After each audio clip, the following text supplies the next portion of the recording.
الحمد للہ وحدہ والصلاة والسلام علی من لا نبی بعدہ اما بعد فاعوذ باللہ من الشیطان الرجیم بسم اللہ الرحمن الرحیم وَكُلًّا وَعَدَ اللَّهُ الْحُسْنَى عن علی بن ابی طالب رضی اللہ تعالی عنہ قال فی شان زبیر صلی اللہ علیہ وسلم ان قاتل الزبیر فی النار اللہم صلی علی محمد وعلی آل محمد کما صلیت علی ابراہیم وعلی آل ابراہیم انک حمید مجید اللہم بارک علی محمد وعلی آل محمد کما بارکت علی ابراہیم وعلی آل ابراہیم انک حمید مجید۔ معزز دوستو، آج 7 جنوری 2022 بروز جمعۃ المبارک ہے اور یہاں جامع مسجد ابو ایوب انصاری ڈیرہ اسماعیل خان میں نے آپ کی خدمت میں حضرت زبیر بن العوام رضی اللہ تعالیٰ عنہ کی سیرت طیبہ کے چند گوشوں پر بات کرنی ہے۔ جماد الثانی کا مہینہ اپنی آب و تاب سے شروع ہے اور اس جماد الثانی کے مہینہ میں رسول اللہ صلی اللہ علیہ وآلہ وسلم کے عشرہ مبشرہ کے 3 صحابہ کرام کا دنیا سے رخص سفر باندھنا ہے۔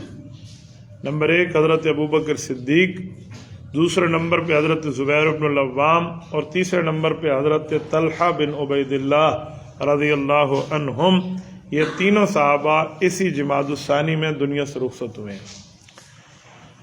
حضرت زبیر رضی اللہ تعالیٰ عنہ کا تذکرہ عام طور پہ شاید اتنا واضح نہ ہوتا ہو، میں نے اسی لیے حضرت زبیر رضی اللہ عنہ کے حوالے سے چند معروضات پیش کرنی ہیں۔ یہ شخص بنو اسد قبیلے کے قریشی ہیں جنہیں قریشی اسدی کہا جاتا ہے۔ حضرت زبیر بن العوام رضی اللہ عنہ رسالت مآب علیہ الصلوۃ والسلام کے چوتھے دادا حضرت قصی کے ساتھ جا کر حضور پاک اور ان کا شجرہ نسب ایک ہو جاتا ہے۔ یہ قدیم الاسلام صحابی ہیں۔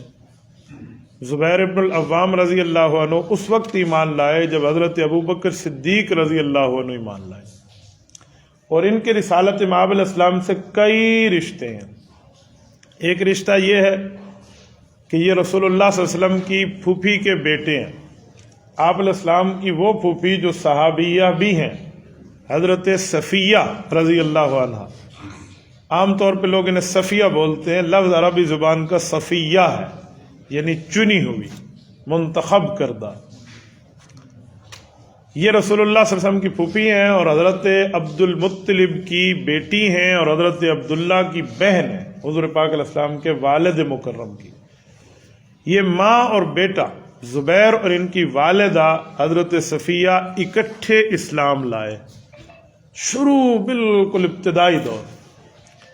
ایک رشتہ تو حضور علیہ الصلوۃ والسلام کی پھوپھی جان کی اولاد ہونے کا ہے، دوسرا رشتہ حضرت خدیجۃ الکبریٰ رضی اللہ عنہا ام المؤمنین جو ہے ہماری، رسول اللہ صلی اللہ علیہ وسلم کی پہلی اہلیہ اور پہلی عزت و احترام، حضرت خدیجہ کے سگے بھتیجے۔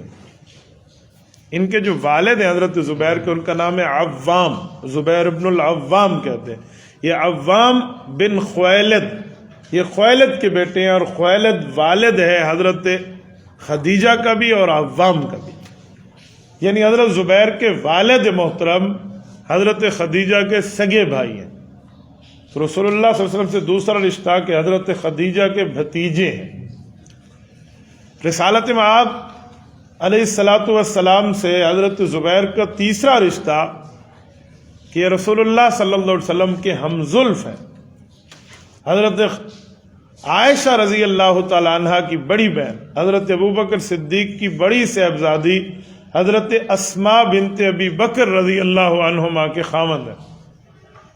حضور پاک علیہ السلام اور حضرت زبیر کا رشتہ ایک ہی گھر میں ہے، ایک بہن حضرت رسول اللہ کے پاس ہے اور ایک بہن حضرت زبیر کے پاس ہے۔ رسالت مآب سے حضرت زبیر کا چوتھا رشتہ حضور علیہ السلام کے حواری ہونے کا ہے۔ حواری خاص فالوور، خاص متبع، خاص مددگار اور ساتھی۔ یہ لقب کب ملا؟ جب جنگ خندق میں شدید ترین مکہ مکرمہ کے میں مدینہ طیبہ میں سردی کے دن تھے. جس نے مدینہ طیبہ کی سردی کو دیکھا ہے وہ سمجھتا ہے کہ مدینہ کی سردی کتنی سرد ہوتی ہے. مجھے ایک بار مدینہ طیبہ میں کچھ دن سردی کے ایام میں گزارنے کا اتفاق ہوا ہے. میں بہت اچھی طرح سردی کے معاملات سے واقف ہوں. وہاں کی سرد ہوائیں بندے کو اپنی جان میں یخ بستہ کر کے رکھ دیتی. اللہ ہر مسلمان کو مدینہ طیبہ کا یہ فضا عطا فرمائے. اس وقت جب جنگ خندق میں شدید سردی چل رہی تھی تو اللہ کے رسول نے فرمایا کون ہے جو بنو قریظہ ہمارے دشمن یہودیوں کی بستی کے پاس جائے اور ان کی نقل و حرکت اور ہمارے خلاف ان کی ترکیبوں کے بارے میں رات کے اس لمحے میں ہمیں آگاہ کرے. تو حضرت زبیر اٹھے تھے رضی اللہ عنہ. حضرت زبیر گئے اور ایک نہیں 3 بار گئے اور مکمل معلومات لے کے رسالت مآب الاسلام کی خدمت میں آ کر پیش کیا. تو اللہ کے رسول صلی اللہ علیہ وسلم نے انہیں فرمایا کہ زبیر میرے ماں اور باپ تجھ پر قربان ہو جائیں. یہ میرے مطالعہ میں، ہو سکتا ہے کوئی اور ہو، میں نے اپنے پوری احادیث نبویہ کے مطالعے میں 2 افراد ایسے پڑھے ہیں جن کو رسالت مآب یہ لفظ فرمائیں کہ میرے صحابی تجھ پر میرے ماں باپ قربان. حالانکہ صحابہ آتے اور حضور پاک کی خدمت میں عرض کرتے فدا کا ابی و امی یا رسول اللہ، ہمارے ماں باپ آپ پہ قربان ہو. لیکن 2 صحابی ہیں اور دونوں عشرہ مبشرہ میں، ایک حضرت زبیر ہے اور ایک حضرت سعد بن ابی وقاص رضی اللہ عنہما. یہ وہ 2 صحابی ہیں جن کو آقا علیہ السلام نے خود فرمایا کہ میرے ماں باپ آپ پہ قربان. ایک اس موقع پہ حضرت زبیر کو، اور ایک جب تیر اندازی چل رہی تھی تو حضرت سعد بن ابی وقاص نے وہ تیر اندازی کی جس سے آپ علیہ السلام فرماتے ہیں میرے کلیجے میں ٹھنڈ پڑ گئی. آپ نے میرے سینے کو ٹھنڈا کر دیا کہ واقعی دشمنوں کے دانت کھٹے کیسے کیے جاتے ہیں. یہ ماہر تیر انداز تھے، ان کا نشانہ چوکتا نہیں تھا، بس نشانہ فٹ جا کے وہاں لگتا تھا. جیسے بس تیر نکالنے تک کی دیر ہوتی وہ کمان میں لگتا اور دوسرے کے آر پار ہو جاتا. این اس جنگ کے شدید گھمسان کی رن میں آپ علیہ السلام کے سامنے تیر چلا رہے تھے تو حضور پاک نے فرمایا فدا کا ابی و امی یا صادر میں، اے سعد آپ تیر چلا رہے ہیں، میرا جی چاہتا ہے کہ میں تمہیں کہوں کہ میرے والدین آپ پہ قربان ہوں. تو یہ عشرہ مبشرہ کے دوسرے صحابی ہیں. میں نے آج تک کسی تیسرے صحابی کے لیے یہ فضیلت نہیں پڑھی، میرے مطالعے میں نہیں ہے، میں اپنے کی بات کرتا ہوں، ہو سکتا ہے کہیں ہو، لیکن یہ 2 خاص فضیلتیں ان صحابہ کی. حضرت زبیر بن العوام رضی اللہ تعالیٰ عنہ سے یہ 4تھا رشتہ اللہ کے رسول کے حواری ہونے کا ہے، ایک ساتھی، مددگار اور ایک اہم دوست. اور رسالت مآب سے 4تھا رشتہ، 5واں رشتہ عشرہ مبشرہ ہونے کا ہے کہ حضور پاک علیہ السلام نے جن 10 صحابہ کے نام لے کر فرمایا یہ جنتی، یہ جنتی، یہ جنتی، ان میں 6ٹھا نمبر حضرت زبیر بن العوام رضی اللہ عنہ. 4 خلفائے راشدین اور پھر آگے حضرت زبیر، حضرت طلحہ، حضرت عبد الرحمن بن عوف، حضرت سعید بن زید اور حضرت ابو عبیدہ بن جراح اور حضرت سعد بن ابی وقاص رضی اللہ. یہ 6 یہ اور 4 خلفائے راشدین حضرت ابو بکر، حضرت عمر، حضرت عثمان، حضرت علی رضی اللہ عنہم. یہ عشرہ کا معنی 10، مبشرہ کا معنی جنہیں نام لے کر رسول اللہ نے جنت کی خوشخبری دی ہے، ورنہ جنت کی خوشخبری تو ہر صحابہ کے ساتھ ہے. میں نے آیت پڑھی آپ کے سامنے، سورۃ حدید کی آیت نمبر 10 ہے. رب کریم فرماتے ہیں وَكُلًّا وَعَدَ اللَّهُ الْحُسْنَى، میں نے پیغمبر کے تمام ساتھیوں سے جنت کا وعدہ کیا. یہ ایسا صحابہ کرام کے لیے خوش بختی کا سامان اس آیت میں موجود ہے کہ دنیا کے مورخین جتنا جھوٹ بول کے صحابہ کرام رضی اللہ عنہ اجمعین کے کردار کو گھٹانے کی کوشش کریں، یا کوئی بغض صحابہ کا مریض اپنے مرض کا اظہار اپنی زبان سے کر کے پیغمبر کے صحابہ کے لیے کوئی نازیبہ جملہ کہے نا، وہ سارے ایک طرف اور قرآن کریم کی ایک آیت کا وزن ایک طرف کہ وہ کُلًّا وعد اللہ الحسنى، جس نے پیغمبر کا کلمہ پڑھا رسول اللہ صلی اللہ علیہ وسلم کا جانثار بنا، اس سے میرا جنت کا وعدہ طے ہو چکا ہے. یہ آیت کریمہ نے ان کو بہت بڑا جنتی ہونے کا ٹائٹل دیا. تو حضرت زبیر تو ان خوش قسمت افراد میں جن کو رسول اللہ صلی اللہ علیہ وسلم نے نام لے کر جنت کی بات فرمائی کہ زبیر بن العوام فی الجنہ. ایسے حضور پاک علیہ الصلوۃ والسلام کے ساتھ کئی موقعوں پہ حضرت زبیر کی محبتیں قائم ہیں.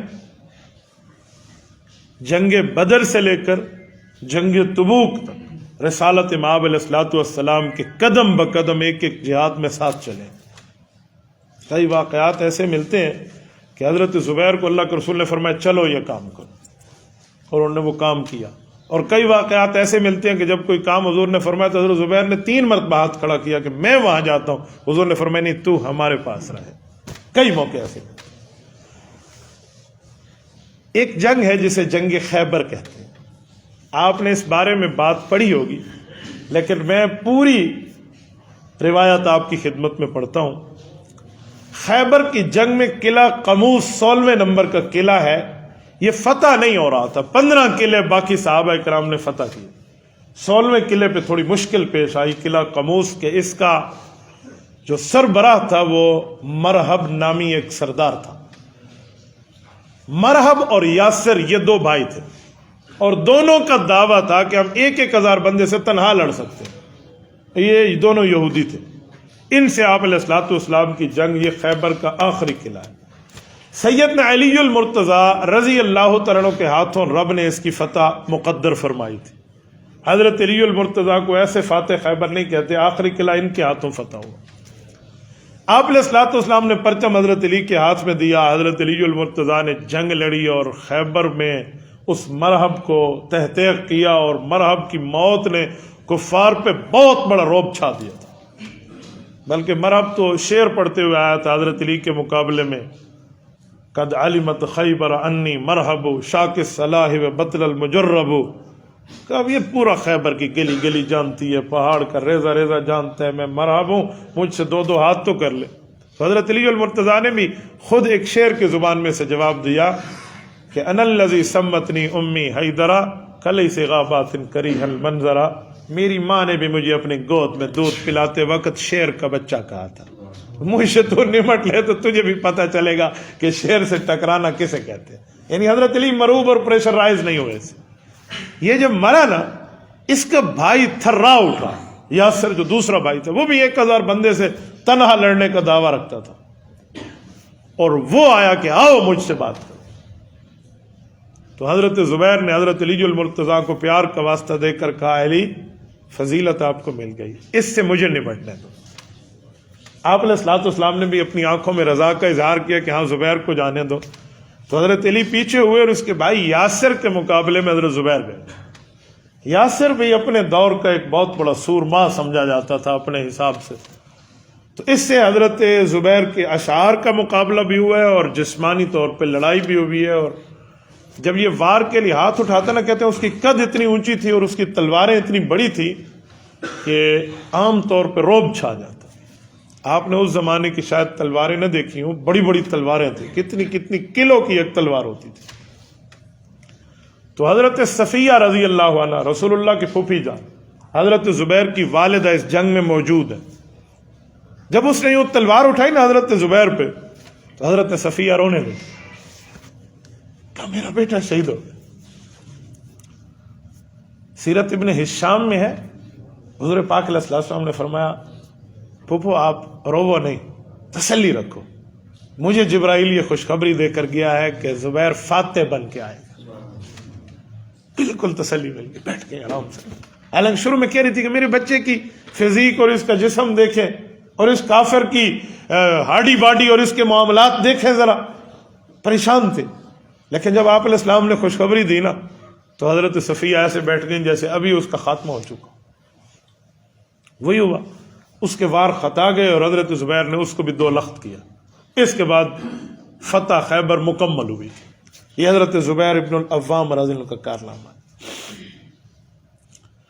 فتح مکہ کے موقع پر سن 8 ہجری میں، یہ وہ شہر مکہ جہاں رسول اللہ صلی اللہ علیہ وسلم کی پیدائش ہوئی ہے، جہاں اللہ کا گھر موجود ہے، اور جہاں رسول اللہ صلی اللہ علیہ وسلم کو ایک اکرام کے اعزاز کے ذریعے اس قبلے کا تحفہ دیا گیا. اور اس دھرتی کا سب سے پہلا گھر 4 پارے کا پہلا صفحہ بتاتا ہے ان اول بیت وضع للناس، پہلا گھر مکہ مکرمہ میں بیت اللہ.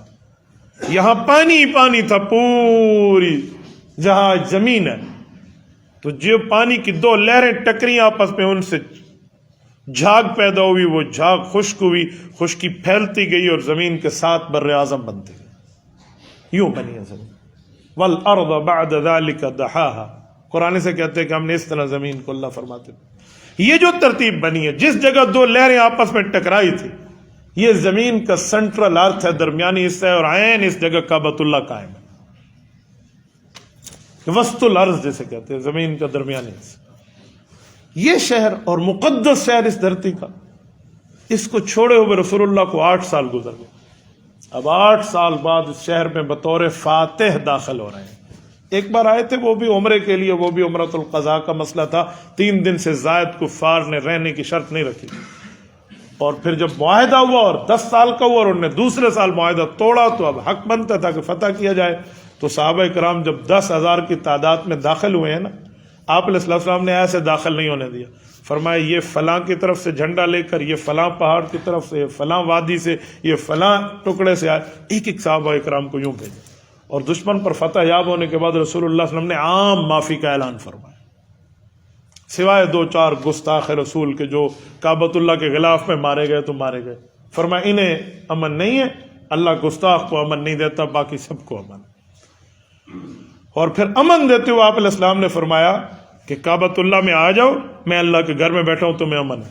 تو بھر گیا کعبۃ اللہ کا سین۔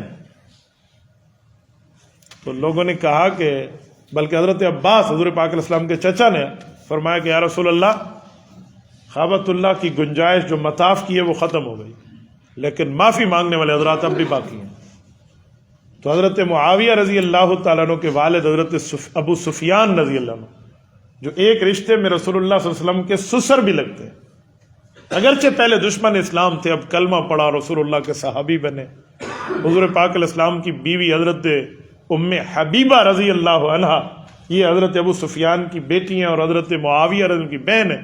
اس حوالے سے ابو سفیان حضور پاک کے سسر ہے، اور حضرت معاویہ رضی اللہ عنہ امت مسلمہ کے ماموں ہیں۔ تو فرمایا ابو سفیان کا گھر بہت بڑا ہے، ایسا ہے کہ جی یا رسول اللہ، میرا گھر بھی ماشاءاللہ بہت بڑا ہے یہاں، کہ اپنے گھر کا دروازہ کھول دو، جو تیرے گھر میں آ گیا اسے بھی ہماری طرف سے امن ہے۔ حضرت ابو سفیان نے گھر کا دروازہ کھلوا دیا۔ حضرت عباس کچھ ٹائم کے بعد آئے کہ یا رسول اللہ، ان کا گھر بھی فل ہو چکا ہے، اب ایک اگلی بات۔ تو حضور پاک نے فرمایا پھر لوگوں کو جو اپنے گھروں میں اگر گھر کا دروازہ بند کر لے تو اسے ہماری طرف سے امن ہے۔ یہ موقع سنیں، اس موقع پر رسول اللہ کے ذاتی گارڈ کی حیثیت سے جو پیش ہوا ہے وہ حضرت زبیر بن العوام رضی اللہ، اس موقع پر، یعنی آپ علیہ السلام کے خیمے میں کسی کی ملاقات، آنا جانا، کوئی معاہدہ، کوئی تحریر، کوئی آپ علیہ السلام کا کوئی حکم نامہ جاری کرنا، لکھنا، بتانا، اس اہم ترین موقع پہ آپ علیہ السلام نے حضرت زبیر بن العوام رضی اللہ عنہ کو اپنے ساتھ رکھا تھا کہ میری ذاتی گارڈ کی حیثیت سے آپ ہے۔ اور حضرت زبیر رضی اللہ تعالی عنہ نے رسول اللہ صلی اللہ علیہ وسلم کے بعد حضرت ابو بکر، حضرت عمر، حضرت عثمان رضی اللہ عنہم کے ادوار مبارکہ تک خلافت راشدہ کا ایک زرین دور گزارا ہے، اور ایسی کوئی جنگ نہیں ہے جس جنگ میں بطور کمانڈر شامل نہ ہوئے ہوں، اور حضرت زبیر رضی اللہ تعالیٰ عنہ کے ہاتھوں رب نے اس پر فتح نہ عطا فرمائی۔ ٹھیک ہے، جنگ فسطاس مصر میں لڑی گئی، اہم ترین جنگ ہے، آپ کبھی تاریخ میں اس کی اسٹڈی کیجئے، آپ کو سمجھ آئے گا کہ خیمے در خیمہ، فسطاس خیمے کہتے ہیں، خیمے در خیمے کس طرح صحابہ کرام نے یہاں پر ایک پورا ڈیرہ بسا لیا تھا وہاں پہ جا کے، اور بڑے گھمسان کا مارکا ہے۔ یہ بھی حضرت زبیر رضی اللہ عنہ کو اس کی قیادت حضرت عمر رضی اللہ عنہ نے دی تھی، اور یہ جنگ بھی حضرت زبیر رضی اللہ عنہ فتح کر کے لائے، اور کفار کے سردار کا اعلان تھا کہ زبیر کا سر لاؤ تو اپنی بیٹی سے رشتہ دو گا، تو حضرت زبیر نے فرمایا کہ اس جیسے آفروں کو ہم نے رسول اللہ کے ساتھ ٹھہر کر آفروں کو پاؤں کی ٹھوکر سے اڑایا ہوا ہے، اسے جو مارے گا میں اسی کی بیٹی سے اس کا نکاح کروں گا۔ تو یہ پھر اس کو فتح بھی لی، اور جس نے مارا اسے پھر وہ رشتہ بھی دیا، ایک پوری ترتیب ہے۔ تو حضرت زبیر رضی اللہ تعالیٰ عنہ کی یوں زندگی گزری۔ میں ان کی شہادت پر ایک دو جملے آپ کی خدمت میں عرض کرتا ہوں۔ حضرت عثمان رضی اللہ تعالیٰ عنہ کی شہادت کے وقت حضرت زبیر رضی اللہ تعالیٰ عنہ مدینہ طیبہ میں موجود ہے۔ لیکن حضرت عثمان کی طرف سے حکم تھا کہ میری ذاتی معاملے میں آپ نے کسی قسم کی حفاظت اور دشمن سے لڑائی کی بات نہیں کرنی. مجھ سے اللہ کے رسول نے وعدہ کیا تھا یا عثمان ان اللہ یکمسک قمیصا فان ارادک المنافقون ان تخلا فلا تخلا لهم، کہ منافق آئے گا وہ کہے گا خلافت چھوڑ دے، تو نے خلافت نہیں چھوڑنا، صبر کرنا ہے یہاں تک کہ میرے پاس آؤ. تو حضرت عثمان نے حضرت علی المرتضیٰ سمیت سب صحابہ کو فرمایا کہ تم نے ان سے جنگ نہیں کرنی. اسی لیے حضرت عثمان کی مظلومانہ شہادت ہے. فرمایا میں نے اپنے پیغمبر سے وعدہ کیا، میں ان کے کہنے کا مطالبہ بھی نہیں مانتا جو ان کا جھوٹا مطالبہ ہے، لڑائی بھی نہیں کرتا کہ میری وجہ سے مدینہ طیبہ میں خون ریزی نہ ہو. میں رسول اللہ صلی اللہ علیہ وسلم کے شہر کے احترام کو اپنی ذات کی خاطر پامال نہیں ہونے دوں گا، مجھے موت قبول. یہ ان کا ایک سرکاری اور شدید ترین حکم تھا. تو صحابہ کرام کے گویا ہاتھ بندھے ہوئے تھے. وہ اطاعت امیر جنگ میں مشکل ہوتی ہے، جنگ مشکل نہیں ہوا کرتی. جہاد بہت آسان ہے، کیا مسئلہ ہے کسی کو ٹریگر دبا کے مار دینے میں، لیکن اطاعت امیر بڑی مشکل چیز ہے. تو صحابہ کرام نے اطاعت امیر کر کے دکھائی. حضرت عثمان کی شہادت کے بعد جو اختلافات اٹھے اور حضرت اما عائشہ رضی اللہ عنہا مکہ مکرمہ میں تھی اور ان تک یہ باتیں پہنچی کہ حضرت علی المرتضیٰ سمیت وہاں چند صحابہ ہیں اور وہ لوگ اتنی طاقت میں نہیں ہیں کہ ان بلوائیوں بےایمانوں کا مقابلہ کر سکے جو قاتلین عثمان ہیں. تو ہمیں قوت اکٹھی کر کے وہاں مسلمانوں کے معاملات میں ساتھ دینا چاہیے اور حضرت عثمان کے قاتلین سے بدلہ لینا چاہیے. حضرت عثمان کی شہادت 18 ذوالحج ہے، بقرہ عید کے 7ویں 8ویں دن ہے، اور یہ لوگ حضرت زبیر، حضرت طلحہ، عائشہ رضی اللہ عنہ مکہ مکرمہ سے بصرہ گئے ہیں کہ قوت اکٹھی کی جائے اور پھر مسلمانوں میں حضرت علی کا لشکر اور باقی اکٹھے مل کر مقابلہ ہوں. اور جو قاتلین عثمان ہیں وہ حضرت علی المرتضیٰ کے لشکر میں گھسے ہوئے تھے اور انہوں نے حضرت علی تک یہ خبر پہنچائی کہ یہ لوگ آپ سے جنگ کرنے آ رہے ہیں. جنگ جمل پر میں نے تفصیلی آپ کے سامنے ایک مرتبہ خطبہ جمعہ دیا تھا، آپ اس کو سن لینا. یوٹیوب پر ہمارے چینل پہ پورا جنگ جمل کے عنوان سے موجود ہے. میں صرف جھلکی دے رہا ہوں ان کی شہادت کے حوالے سے. یہ لوگ جب بصرہ پہنچے تو حضرت علی المرتضیٰ بھی پہنچے. حضرت علی تک اطلاعیں ہیں کہ آپ سے لڑنے آئے.